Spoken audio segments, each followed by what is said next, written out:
makita naton that Paul encourages us that in times of stress, bring your anxiety to God. Huh?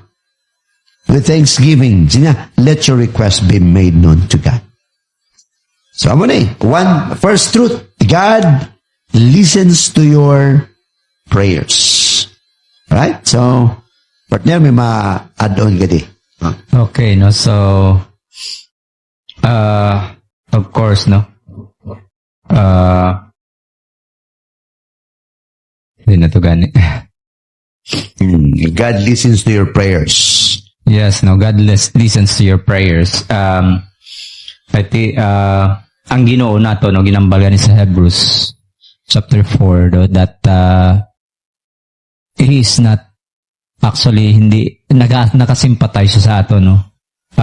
We have not for we have not a high priest which cannot be touched with the feeling of our infirmities, but was in all points tested like as we are, tempted like as we are, yet without sin. So dira sa sina nga verse, no, nga verse nagahambal sa aton nga ang Ginoo nagapamati, nagasimpatiya.